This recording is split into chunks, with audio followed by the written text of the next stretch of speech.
রুজুউ ইলাল্লাহ, আল্লাহর দিকে ফিরে যাও। আমাদের ভুল হতে পারে, ভুল হলেই আমরা ফিরে যাই যার দিকে, তিনি কে? আল্লাহর হাবিব বললেন কুল্লুকুম খাত্তাউন, তোমরা সবাই পাপী। আমরা সবাই কি? কক্সবাজারের ভাইয়েরা, আমরা যে পাপী, এটা বলতে আপনাদের লজ্জা লাগতেছে অনেক। আমরা পাপী না সবাই? শুধু কি পাপী? পাপীর ঘরের পাপী, ঠিক কিনা? পৃথিবী না জানুক আমি তো জানি, আমি কি পাপ করেছি হায়। পৃথিবী না জানুক আমি তো জানি, আমি কি পাপ করেছি হায়। আমার পাপের করলে বিচার, বাঁচার আমার নাই উপায়। দয়াময় প্রভু মাফ করো আমায়, মাফ করো আমায়। পড়েন আমিন। পৃথিবীর কেউ না জানলেও প্রত্যেকের পাপের হিসাব প্রত্যেকের কাছে আছে না নাই? এজন্য আল্লাহর হাবিব বললেন কুল্লুকুম খাত্তাউন, তোমরা সবাই পাপী, শুধু পাপী না, পাপীর ঘরের পাপী। ওয়া খায়রুল খাত্তাইনা আত-তাওয়াবুন, আর এই পাপীদের মধ্যে সবচাইতে ভালো পাপী যেই পাপী পাপ করার পরই তওবা করে। ইয়া আইয়ুহাল্লাযীনা আমানু তুবু ইলাল্লাহি তাওবাতান নাসুহা। ও বিশ্বাসীরা, তোমরা যদি অন্যায় করে ফেলো, তোমরা যদি ভুল করে ফেলো, তোমরা যদি নিজের নফসের উপরে জুলুম করে ফেলো, উপলব্ধি আসার পরে আমার কাছে ক্ষমা চাও, তওবা করো। তওবার মতো তওবা করলে আমি জীবনের সব গুনাহ মাফ করে দিতে পারি। তিনি দয়াময়, তিনি মেহেরবান, তার দয়া যে কত বিশাল আপনি কল্পনা করতে পারবেন না। তুবু ইলাল্লাহি তাওবাতান নাসুহা, তওবার মতো তওবা। তাওবাতুন নাসুহা মানে কি? তওবার মতন তওবা, এমন তওবা যে তওবাতে আল্লাহ আপনারে মাফ করবেই। যেই তওবার মধ্যে জড়িত আছে আবেগ, যেই তওবাতে জড়িত আছে চোখের পানির স্পর্শ, চোখের পানির এত দাম। অনুতপ্ত বান্দা যখন গুনার কথা স্মরণ করে কাঁদে, চোখের পানি ছেড়ে দেয়, এই চোখের পানি চোখ বেয়ে নাকের ডগা বেয়ে মাটিতে পড়ার আগেই আল্লাহ অনুতপ্ত বান্দার জীবনের সব গুনাহ মাফ করে দেয়। এজন্য চোখের পানি ছাড়তে হবে। আমাদের হৃদয়ের ভেতরটা অনেকের খুব শক্ত, নরম হয় না, চোখ দিয়ে পানি নামে। সর্বশেষ কবে যে আমরা কেঁদেছিলাম অনেকের মনে নাই। এরকম আছে না নাই? যদি জিজ্ঞেস করি ভাই আল্লাহর ভয়ে সর্বশেষ কাঁদছিলেন কবে? মনে নাই। কবে যে কাঁদছিলাম, এত ব্যস্ত আমি, কখন কাঁদবো? কাঁদারই তো সময় নাই। এরকম আছে না নাই? না। কুল্লুকুম খাত্তাউন, সবাই পাপী। আর এই পাপীদের মধ্যে সবচেয়ে বড় পাপী যে পাপ করার পরই তওবা করে। আপনার পাপ কত বড়? কি অন্যায় করেছেন আপনি? কি গুনাহ করেছেন? কত বড় জুলুম করেছেন? আপনার পাপ, আপনার অন্যায়, আপনার ভুল, আপনার জুলুম যত বড়ই হোক, আল্লাহর দয়া, আল্লাহর ক্ষমা তার চাইতেও বড়। আমাদের পাপ যদি হয় খালের পানির সমান, বিলের পানির সমান, জেনে রাখবেন আল্লাহর দয়া সাগরের পানির সমান। আমাদের পাপ যদি হয় পাহাড়ের সমান, আল্লাহর দয়া আকাশের সমান। এজন্য আল্লাহ বললেন তুবু ইলাল্লাহি তাওবাতান নাসুহা, তওবার মতো তওবা করো। তওবার মতো যদি তওবা করতে পারো, সব গুনাহ মাফ করে দিতে পারে কে? কত যে দয়াময় তিনি, কত যে মেহেরবান। দয়া আর ভালোবাসাকে তিনি 100 টুকরা করেছেন। এক টুকরা আমাদের সবার মাঝে ভাগ করে দিয়েছেন, 99 টুকরা উনি নিজের মধ্যে রেখে দিয়েছেন। দেখেন আমাদের এক টুকরার ভালোবাসার নমুনা পৃথিবীব্যাপী আপনি খোঁজ করে দেখেন, কত ভালোবাসার ঘটনা। এক একজন যে কত লাভ স্টোরি জানে। যদি জিজ্ঞেস করি ভাই একটা লাভ স্টোরি শোনান, আপনি ঘটনা শুনতে শুনতে নিজেই কাঁদতে শুরু করবেন। এত চমৎকার লাভ স্টোরি, এত চমৎকার ভালোবাসার উপন্যাস, এত চমৎকার নাটক। ভালোবাসার দৃশ্য দেখলে অবাক লাগে। বন্ধু বন্ধুর জন্য ভালোবাসা, স্বামী স্ত্রীর জন্য ভালোবাসা। নেপালের ওই যে কি যেন একটা এয়ারপোর্টে আমাদের ইউএস বাংলার একটা এয়ারক্রাফট ক্র্যাশ করেছিল। হ্যাঁ, হাজবেন্ড ওয়াইফ, কি নাম এটা? ত্রিভুবন ইন্টারন্যাশনাল এয়ারপোর্ট, ত্রিভুবন। এই ত্রিভুবনে আমাদের পাইলট যখন সিগন্যাল চাচ্ছিল, ওখানে ওই 10 না 01 নাকি 20 এই নিয়ে কনফিউশনের কারণে ওনারা সেফলি ল্যান্ড করতে পারেনি। মারাত্মক ক্র্যাশ। আহা, কিছু ফ্যামিলি দেখলাম, নিউ কাপল, ভেরি নিউ কাপল, নতুন বিয়ে হয়েছিল, হাতে মেহেদির দাগগুলো শুকায়নি তখন, জ্বলে পুড়ে হাজবেন্ড সারখার, কিন্তু হাজবেন্ড আর ওয়াইফের হাত এই যুগল আলাদা হয়নি। স্বামী তার স্ত্রীকে ধরে রেখেছিল শেষ মুহূর্তে, বিমানের ভেতরে যখন ফায়ার, গ্যাসের মধ্যে ওরা চিৎকার করছিল, শেষ নিঃশ্বাস যখন ত্যাগ করছিল, হাজবেন্ড তার ওয়াইফের হাত ছাড়েনি, ওয়াইফ ছাড়েনি স্বামীর হাত। ভালোবাসার নমুনা। এক ভাগ ভালোবাসার ছিটে ফোঁটা আমরা পেয়েছি, ঠিক না? ওই এক ভাগ কি আমি একা পাইছি? আপনি একা পাইছেন? আমরা সবাই মিলে। আমি পত্রিকায় একটা রিপোর্ট দেখেছি, আমি প্রায় বলি, বন্যার পানিতে পানি খেতে খেতে মা জীবন শেষ, কোমর পানি, গলা পানি, নাক সমান পানি, পানি খেতে খেতে শেষ, কিন্তু বাচ্চাটারে বুদ্ধি করে বালতির মধ্যে চেপে ধরে রাখছে। বন্যার পানিতে পানি খেতে খেতে মা শেষ, আল্লাহর মেহেরবানিতে বাচ্চাটা মরে নাই। এই কলিজার টুকরা দুধের বাচ্চার জন্য মা জীবন দিয়ে দিল। এই বাচ্চার জন্য মায়ের হৃদয়ে ভালোবাসাটা ঢুকাই দিছে কে? দুনিয়ার ভালোবাসার নমুনা যদি এই হয়, 100 টুকরা ভালোবাসার 1 টুকরার এক্সাম্পল যদি পৃথিবীতে এই হয়, যার মধ্যে 99 টুকরা ভালোবাসা তিনি রেখে দিয়েছেন, তার ভালোবাসা বেশি না কম? এজন্য আল্লাহ বললেন, তওবার মতো তওবা করো, ক্ষমার মতো ক্ষমা চাও, কাদার মতো কাঁদো, কাদার মতো কাঁদলে সব মাফ করে দেয় কে? আপনি কি পাপ করছেন? আপনি কি অন্যায় করেছেন? কেন আপনি হতাশ? কেন আপনি নিরাশ? লা তাইয়াসু মির রাহিল্লাহ, ইন্নাহু লা ইয়াইয়াসু মির রাহিল্লাহি ইল্লাল কওমুল কাফিরুন। আল্লাহর রহম থেকে, ভালোবাসা থেকে নিরাশ হয়ো না। আল্লাহর রহমত আর দয়া থেকে নিরাশ হয় তারা যারা কাফের, ঠিক কি না?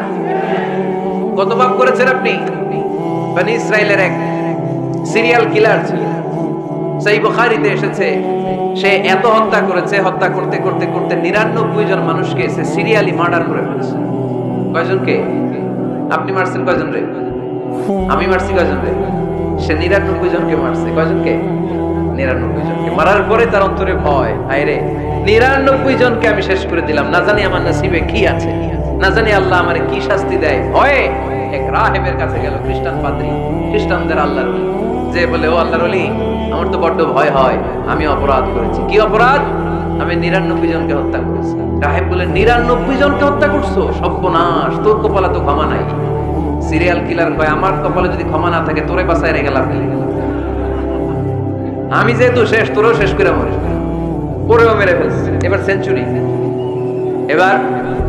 সেঞ্চুরি করে আবার ভয়, হায় রে 100 জনের মারলাম, না জানি আমার নসিবে কি আছে। খুঁজতে লাগলো কোনো ভালো আলেম আছে কিনা। আলেমের কাছে গেছে, যে বলে, আলেম 100 হত্যা করেছে আমি, 100 খুনের আসামি, আমার নসিবে কি ক্ষমা আছে? আলেম বলে, তুমি কি গুনাহ করছো মিয়া? তোমার গুনাহ যত বড় হোক, তোমার অন্যায় যত বড় হোক, তোমার পাপ যত বিশাল হোক, আমার আল্লাহর দয়া ভালোবাসা তার চাইতে বিশাল। তুমি একটা ভালো জায়গায় যাও, এই এলাকাটা ভালো না, এখানে সব জালিমদের বসবাস, তুমি ভালো মানুষদের এলাকায় চলে যাও, সেখানে যে তওবা করো। লোকটার অন্তরে ভয় এসেছে, তওবার নিয়ত করেছে। বাসায় যে কাপড় চোপড় ব্যাগের ভেতরে ভরে ঘর থেকে বের হওয়ার সাথে সাথে মালাকুল মাউত এসে রূহ কবজ করেছে। ফাজাআত মালাইকাতুর রাহমা ওয়া মালাইকাতুল আযাব, রহমতের ফেরেশতারা আসছে, আযাবের ফেরেশতারা আসছে। রহমতের ফেরেশতারা বলে, যেহেতু রিয়ালাইজেশন আসছে, ভালো পথে যাওয়ার ইন্টেনশন আসছে, আমরা রূহ নিব। আযাবের ফেরেশতারা বলে, না, এখনো তো ভালো হইতে পারে নাই, 100টা খুনের বিষয়টা সহজ না, 100 জন মানুষকে হত্যা করেছে, তার রূহটা আমরা নিয়ে সিজিনে ঢুকাবো। রহমতের ফেরেশতারা বলে, না, তার রূহটা আমরা নিয়ে ইল্লিনের ভেতরে ঢুকাবো। 2 দল ফেরেশতার মারামারি, 2 দল ফেরেশতা ঝগড়া লেগে গেছে, এরা বলে আমরা, এরা বলে আমরা। ভেজাল আছে না নাই? আল্লাহ বলে, ধাক্কাধাক্কি আর ঝগড়ার দরকার নাই, ফিতা দিয়ে মাপ। ভালো এলাকাটা, যে এলাকায় যাচ্ছিল, ওই এলাকাটা যদি কাছে হয়, রহমতের ফেরেশতারা নিয়ে যাবে। খারাপ এলাকা যদি কাছে হয়, আযাবের ফেরেশতারা নিয়ে যাবে। খারাপ এলাকা নাকি কাছে, নাকি অনেক কাছে? একেবারে কাছে, ঘর থেকে মাত্র বের হয়েছিল, ঠিক কিনা? আর ভালো এলাকা তো অনেক দূর। আল্লাহ জমিনকে আদেশ করলেন, ভালো এলাকাটা তুই সংকুচিত হয়ে কাছে চলে আয়, খারাপ এলাকাটা তুই দূর থেকে দূরান্তরে চলে যা। মেপে দেখা গেল যে খারাপ এলাকা অনেক দূরে, ভালো এলাকা একেবারে কাছে। রহমতের ফেরেশতারা তার রূহ নিয়ে জান্নাতে ঢুকিয়ে দিল। চিল্লায় পড়েন আল্লাহু আকবার। এজন্য তওবা যদি তওবার মতো করতে পারেন, চাওয়ার মতো যদি আল্লাহর কাছে যাওয়া যায়, সব গুনাহ মাফ করে দিবে কে? নবী বলেন, আমার আগের কোনো গুনাহ নাই, পরের কোনো গুনাহ নাই। লিয়াগফির লাকাল্লাহু মা তাকদ্দামা মিন যামবিকা ওয়া মা তাআখার। আল্লাহ বললেন, নবী আপনার কোনো গুনাহ নাই, আপনি মাসুম, নিষ্পাপ, নিষ্কলুষ, আপনার কোনো পাপ নাই, গুনাহ নাই, অন্যায় নাই। তারপরে বিশ্বনবী বলেন, ওয়াল্লাহি লা আস্তাগফিরুল্লাহ ওয়া আতুবু ফিল ইয়াউমি আকসার মিন 70 মাররা। প্রতিদিন আমি বিশ্বনবী 70 বারেরও বেশি আল্লাহর কাছে তওবা করি। কয়বারের বেশি? কোন গুনাহ আছে? কোন পাপ আছে? কোন অন্যায় জীবনে করেছেন? উনি যদি প্রতিদিন করে 70 বার, আমাদের করা দরকার কয়বার? হ্যাঁ, 70,000 বার। আমরা করি কয়বার? কয়বার করি? বছরে করি না 70 বার, ঠিক কিনা? আওয়াজ করে সবাই তওবা পড়েন, পড়েন আস্তাগফিরুল্লাহ, আবার পড়েন আস্তাগফিরুল্লাহ, আবার পড়েন আস্তাগফিরুল্লাহ। আপনার তওবা, আপনার ইস্তেগফার আপনি নিজেই পড়বেন। অনেকে বলে ইমাম সাহেবরে না আনলে তওবা পড়া যাবে না, আছে না নাই? হুজুরের সাথে তওবা পড়াইতে হয়। আপনাদের কক্সবাজারে আলহামদুলিল্লাহ এগুলা নাই না? বেশি না, আপনার তওবা আপনি করবেন, আপনি অনুতপ্ত হবেন। আপনি ডাকতে দেরি, আল্লাহ ডাকে সাড়া দিতে দেরি হয় নাই। ওয়া ইযা সাআলাকা ইবাদি আন্নী ফাইন্নী করিব, যখন জিজ্ঞেস করে আমি কোথায়, নবী আপনি বলে দেন আমি কাছে। আল্লাহ কাছে না দূরে? আল্লাহর কাছে কোনো ভায়া হয়ে যাওয়া লাগে, কোনো কেরানি হয়ে যাওয়া লাগে না, কোনো মাধ্যম হয়ে যাওয়া লাগে আল্লাহর কাছে? আল্লাহ বলে ডাকলেই আল্লাহ ডাকে সাড়া দেয়। চিল্লায় বলেন ঠিক কি না?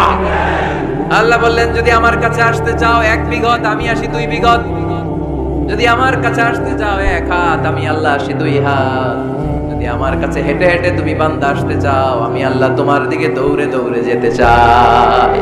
তুবু ইলাল্লাহি তাওবাতান নাসুহা, তওবার মতো তওবা করো। তওবার মতো তওবা করলে সব গুনাহ মাফ করে দিতে পারে কে? তাহলে মুমিন বান্দার প্রথম গুণ হচ্ছে আত-তাইবুনা। প্রথম গুণটা কি? আত-তাইবুনা। সবাই পড়েন, আবার পড়েন আত-তাইবুনা।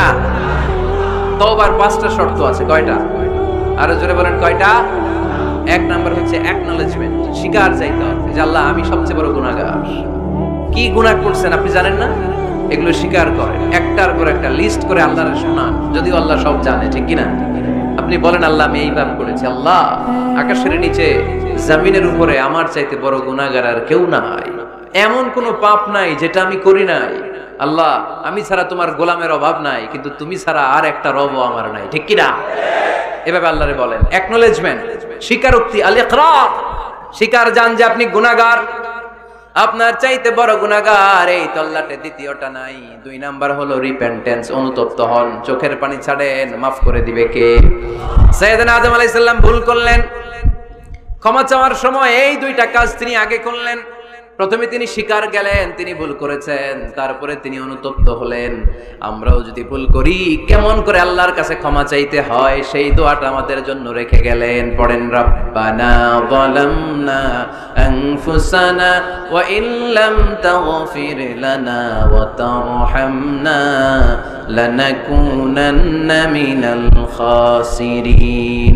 ও আমাদের রব, জুলুম করেছি নফসের উপর, তুমি যদি মাফ না করে দাও আমরা ক্ষতিগ্রস্তদের অন্তর্ভুক্ত হয়ে যাব, আমরা খাসিরিনদের ভেতরে শামিল হয়ে যাব, ঠিক কি না? তাহলে প্রথমে গেল অ্যাকনলেজমেন্ট, স্বীকারোক্তি, স্বীকার করবেন। ওযু করে জায়নামাজটা বিছিয়ে দিয়ে স্বীকার করেন যে আল্লাহ আমার চেয়ে বড় পাপী কেউ নাই, চোখের পানি ছেড়ে অনুতপ্ত হন। 3 নম্বরে স্টপ। 3 নম্বরে কি? সবাই বলেন স্টপ মানে কি? থামেন, আন না, অনেক আগ বাড়ছে, এবার একটু থামেন। যেই পাপটা করেছিলেন ওটা থামায় দেন।